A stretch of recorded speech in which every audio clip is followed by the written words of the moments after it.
Welcome back to another live reading of Psycho-Cybernetics.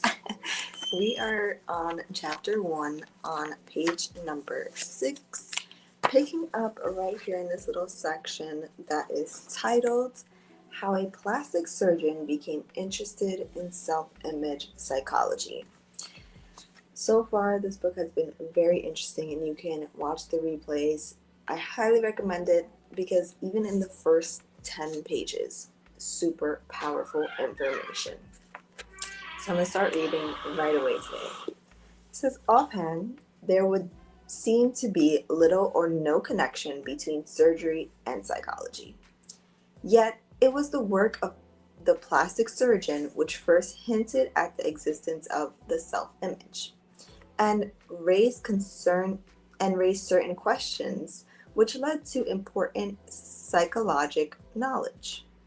When I first began the practice of plastic surgery many years ago, I was amazed by the dramatic and sudden changes in character and personality which often resulted with a facial defect was corrected. Changing the physical image in many instances appeared to create an entirely new person. In case after case, the scalpel that I held in my hand became a magic wand that not only transformed the patient's appearance, but transformed his whole life. The shy and retiring became bold and courageous. A moronic, stupid boy changed into an alert, bright youngster who went on to become an executive with a prominent firm. A salesman who had lost his touch and his faith in himself became a model of self-confidence. And perhaps the most startling of all was the habitual, hardened criminal who changed almost overnight from an incorrigible, who had never shown any desire to change, into a model prisoner who won a parole and went on to assume a responsible role in society. Some 20 years ago, I reported many such case histories in my book, New Faces, New Futures. Following its publication and similar articles in leading magazines, I was besieged with questions by criminologists, sociologists, and psychiatrists. They asked questions that I could not answer, but they did start me upon a search. Strangely enough, I learned as much as, if not more, from my failures as from my successes. It was easy to explain the successes. The boy with the two big ears, who had been told that he looked like a taxi cab with both doors open. He had been ridiculed all his life, often cruelly. Association with playmates meant humiliation and pain. Why shouldn't he avoid social contacts? Why shouldn't he become afraid of people and retire into himself? Oh, thank you. Terribly afraid to express himself in any way, it was no wonder he became known as a moron.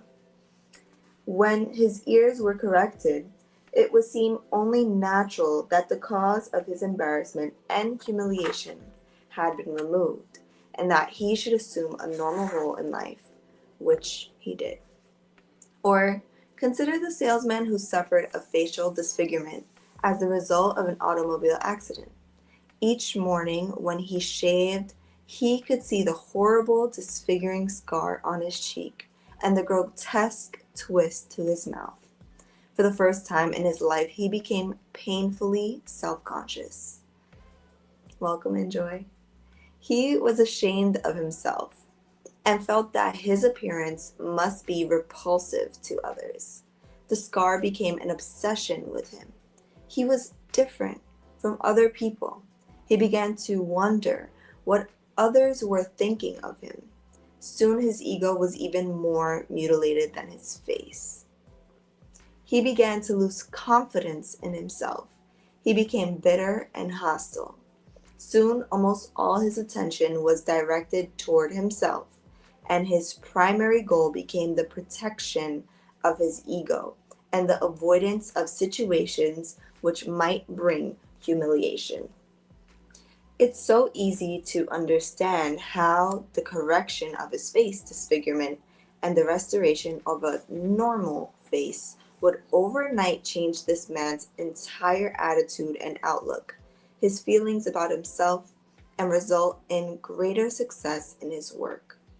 But what about the expectations? What about the exceptions who didn't change? The Duchess, who all her life had been terribly shy and self-conscious because of a tremendous hump in her nose.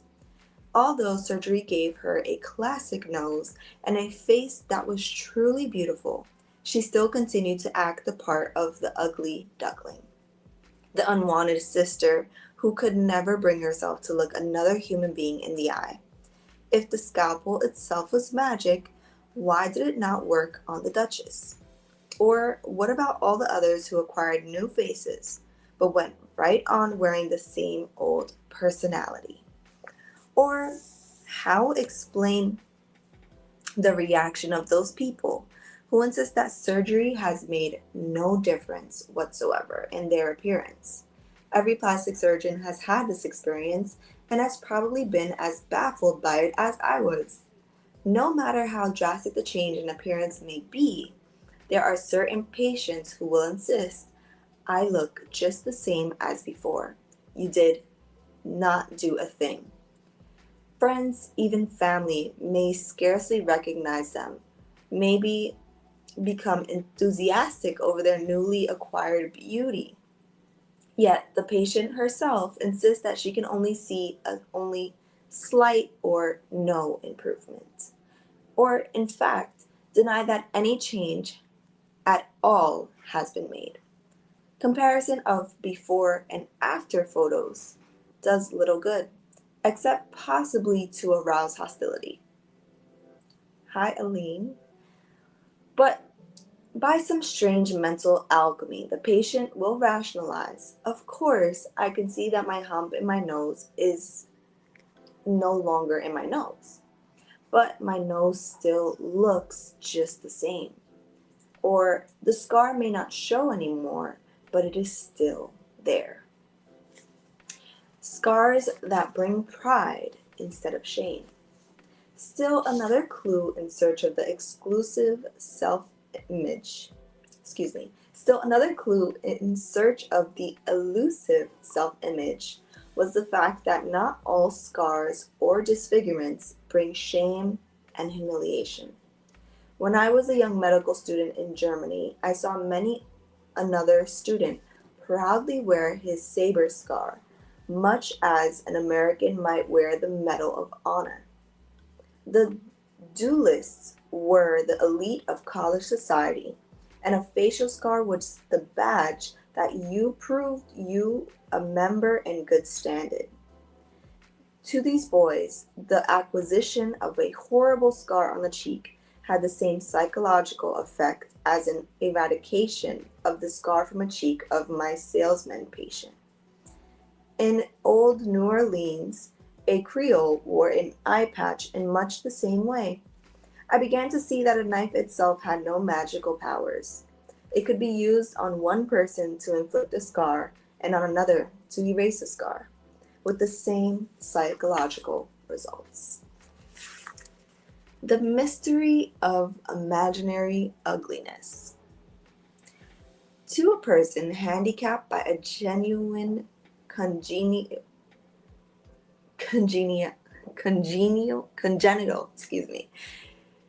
to a person handicapped by a genuine, I just said the word, congenital. Okay, to a person handicapped by a genuine congenital defect or suffering from an actual facial disfigurement as a result of an accident, plastic surgery can indeed seemingly perform magic. From such cases, it would be easy to theorize that the cure-all for all neurosis,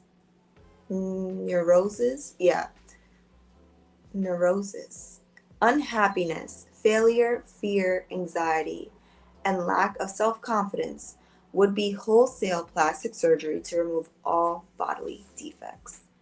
However, according to this theory, persons with normal or acceptable faces should be singularly free from all psychological handicaps. They should be cheerful, happy, self-confident, free from anxiety and worry. We know only too well this is not true. Nor can such a theory explain the people who visit the office of a plastic surgeon and demand a facelift to cure a purely imaginary ugliness. There are the 35 or 45-year-old women who are convinced that they look old, even though their appearance is perfectly normal, and in many cases unusually attractive. There are the young girls who are convinced that they are ugly merely because their mouth or their nose or their bust measurement does not exactly match that of the current reigning movie queen. There are men who believe that their ears are too big or their noses are too big. No ethical plastic surgeon would ever consider operating on these people, but unfortunately the quacks or so-called beauty doctors, whom no medical association would admit to membership, have no such qualms. Such imaginary ugliness is not at all uncommon. A recent survey of college co-eds showed that 90% were dissatisfied in some way with their appearance. If the words normal or average mean anything at all, it is obvious that 90% of our population cannot be abnormal or different or defective in appearance. Yet, similar surveys have shown that approximately the same percentage of our general population find some reason to be ashamed of their body image. These people react just as if they suffered an actual disfigurement. They feel the same shame. They develop the same fears and anxieties. Their capacity to really live fully is blocked and choked by the same sort of psychological roadblocks. Their scars, though mental and emotional rather than physical, are just as debilitating. The self-image, the real secret. Discovery of the self-image explains all the apparent discrepancies we have been discussing. It is the common denominator, the determining factor in all our case histories, the failures as well as the successes. The secret is this: to really live, that is to find life reasonably satisfying, you must have an adequate and realistic self-image that you can live with. You must find yourself acceptable to you. You must have a wholesome self-esteem. You must have a self that you can trust and believe in. You must have a self that you are not ashamed to be, and one that you can feel free to express creatively rather than hide or cover up. You must have a self that corresponds to the reality so that you can function effectively in a real world. You must know yourself, both your strengths and your weaknesses, and be honest with yourself concerning both. Your self-image must be a reasonable approximation of you, being neither more than you are nor less than you are. When the self-image is intact and secure, you feel good. When it is threatened, you feel anxious and insecure. When it is adequate and one that you can be wholesomely proud of, you feel self-confident. You feel free to be yourself and to express yourself. You function at your optimum. When it is an object of shame, you attempt to hide it rather than express it. Creative expression is blocked. You become hostile and hard to get along with. If a scar on the face enhances the self-image, as in the case of the German duelist, self-esteem and self-confidence are increased. If a scar on the face detracts from the self-image, as in the case of the salesman, loss of self-esteem and self-confidence results. When a facial disfigurement is corrected by plastic surgery, dramatic psychological changes result only if there is a corresponding correction of the mutilated self-image. Sometimes the image of a disfigured self-priest. Sometimes the image of a disfigured self persists even after successful surgery. Much the same as the phantom limb may continue to feel pain after years of the physical arm or leg has been amputated. There's a lot of powerful stuff in this one little section here. All right. I began a new career. These observations led me into a new career. Some 15 years ago, I became convinced that the people who consult a plastic surgeon need more than surgery, and that some of them do not need surgery at all. If I were to treat these people as patients, as a whole person rather than as merely a nose, ear, mouth, arm, or leg, I need to be in a position to give them something more. I need to be able to show them how to obtain a spiritual facelift, how to remove emotional scars, how to change their attitudes and thoughts as well as their physical appearance. This study has been most rewarding. Today, I am more convinced than ever that what each of us really wants deep down is more life. Happiness, success, peace of mind, or whatever your own conception of supreme good may be, is experienced in this essence as more life. When we experience expansive emotions of happiness, self-confidence, and success, we enjoy more life.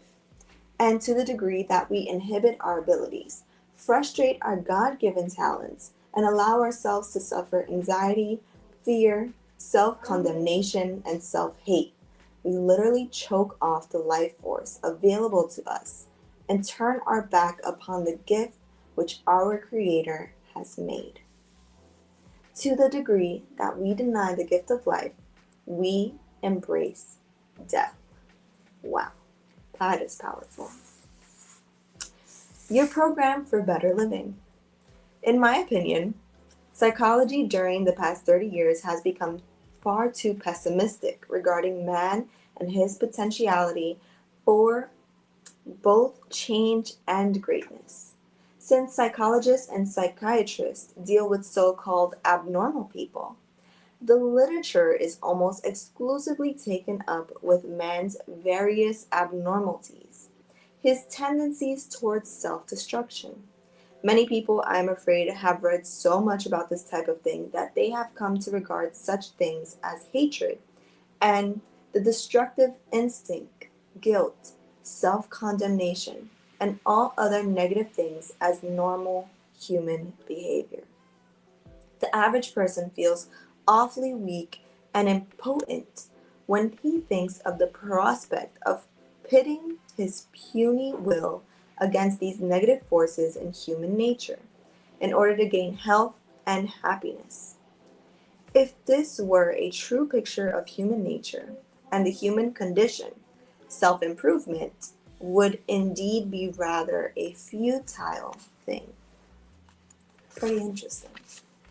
However, I believe the experiences of my many patients have confirmed the fact that you do not have to do the job alone. There is within each one of us a life instinct, which is forever working towards health, happiness, and all that makes for more life for the individual.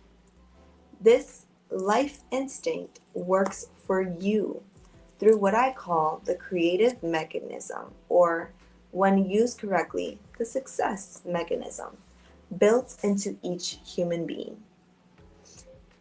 New scientific insights into subconscious mind.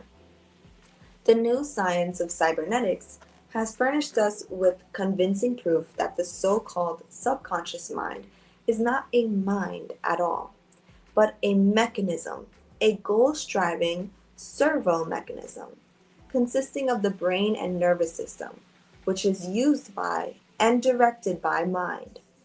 The latest and most usable concept is that man does not have two minds, but a mind or consciousness, which operates an automatic goal-striving machine.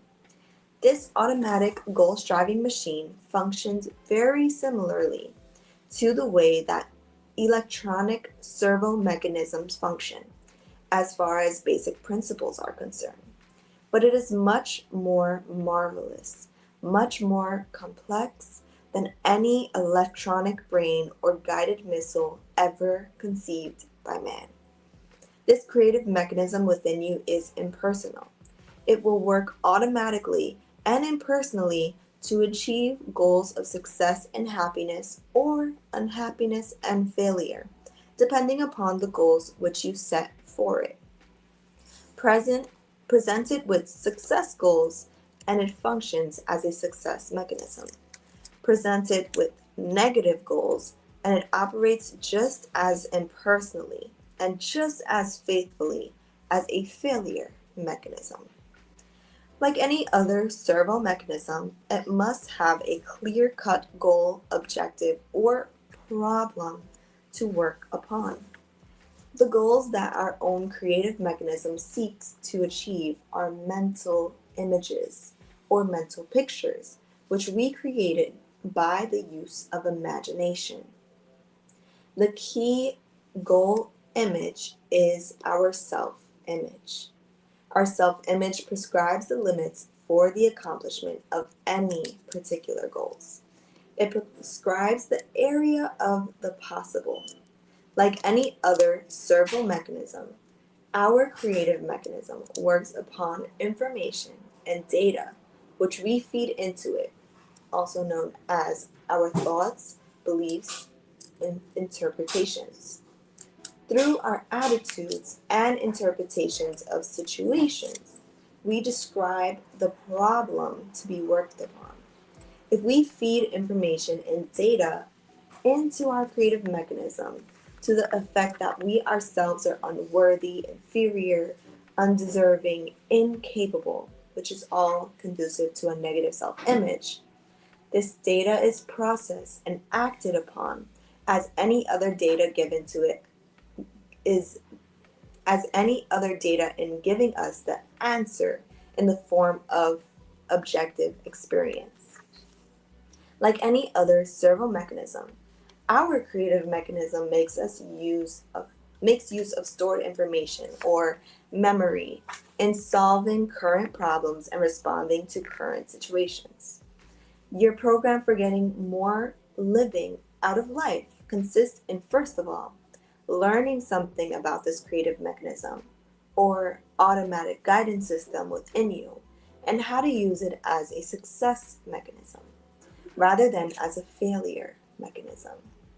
The method itself consists in learning, practicing, and experiencing new habits of thinking, imagining, remembering, and acting in order to, number one, develop an adequate and realistic self-image, and number two, use your creative mechanism to bring success and happiness in achieving particular goals.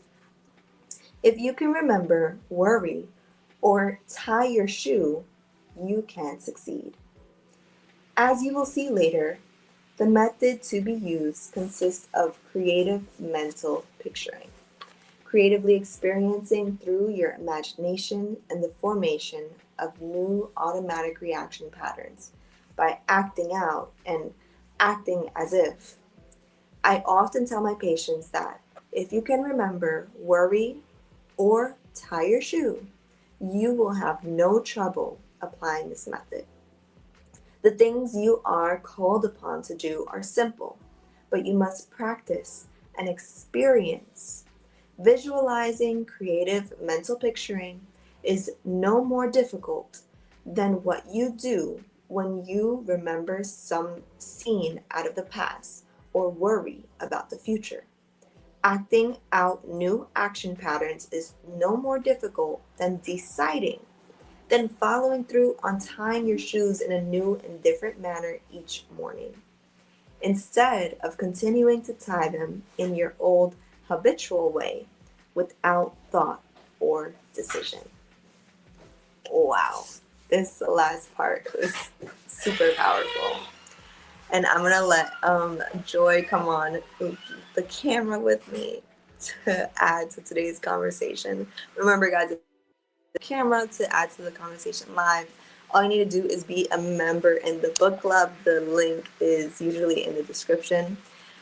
But I have so much to say about this chapter. I really love this last part where it's titled New Scientific Insights into the Subconscious Mind, right? And it's talking about how you can truly change who you are just by experiencing new things and creating images in your mind of who you want to be and what is possible for yourself, right?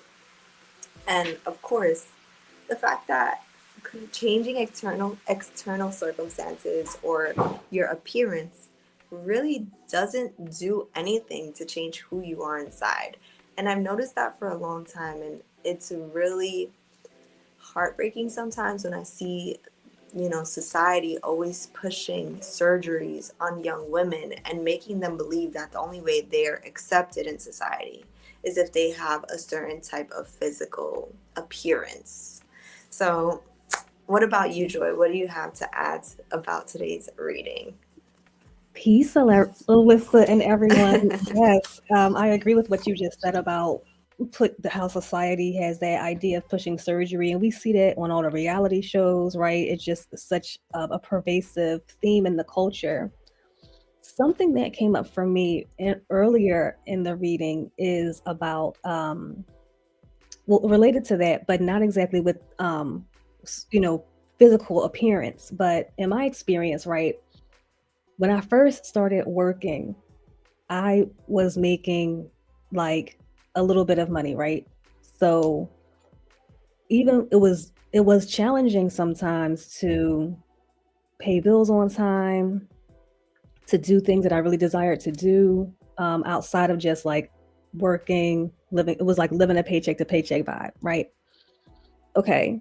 When I started to make more money, right? When I had a really good salary, right? And I was no longer living, I didn't have to live paycheck to paycheck. I still did because the program was already deeply embedded in my self image that that's what I had to do in order to quote unquote survive. So even when I had more than enough to pay everything on time and build my savings and travel and all those things, I still didn't see myself as a person who could do that. Therefore, my behaviors weren't allowing me to do that, even though if I knew that I could be the person to manage my bank account and my finances in that way, I absolutely could have because I did have the money to do so. But my self image was not allowing me to do so. And that's why I wasn't. That was so deep. That is deep and so powerful because this is written from the perspective of a plastic surgeon. That's why it's like covering those things about having scars and the way people's appearances look. But it goes beyond that, right? If you're Mhm. someone who thinks that, he spoke about it in the beginning of the book, if you're someone who thinks that you're bad at math, if you're someone who thinks that you are bad at public speaking, anything that you think about yourself, you make it true, right? And constantly it's reaffirming that even if you try and do something different, because the beliefs you have about yourself, right? Like, I'm a failure, I'm broke, I'm ugly, I am unlikable. All these things will be made true simply because you believe it. And when you believe it and identify with it, any single time that you try to change it, right, by saying, oh yeah, I'm gonna get this job, even though you think I'm a failure and I'm broke, the job opportunity comes around, you might even get the interview, and then something else happens in your external circumstances that you no longer have that job and you have to remain broke and a failure. So just understanding that this applies in any area of life, right? Whether it's your relationships, your finances, your health, your physical appearance, your regular experiences every day, whether you're quote lucky or unlucky, it all has to start with the foundation of what do you really think about yourself. All right, so we're gonna start wrapping up here. Do you have anything that you want to add, Joy? No, that was it. Thank you so much for allowing me to share today, and thank you so much for reading. Of course. Thank you for being here along with everyone else that tuned in and watched. I saw all you guys' comments. And if you're watching the recording, keep going in the comments and we'll definitely reply. And we will be back next week to pick up at chapter 2. We actually already finished chapter 1 within 3 days. So chapter 2 is going to be discovering the success mechanism within you. I'm actually really excited to read more because the beginning is just so powerful. So I can't wait to see what else this book has in store for us. But thank you, everyone, and have an amazing weekend.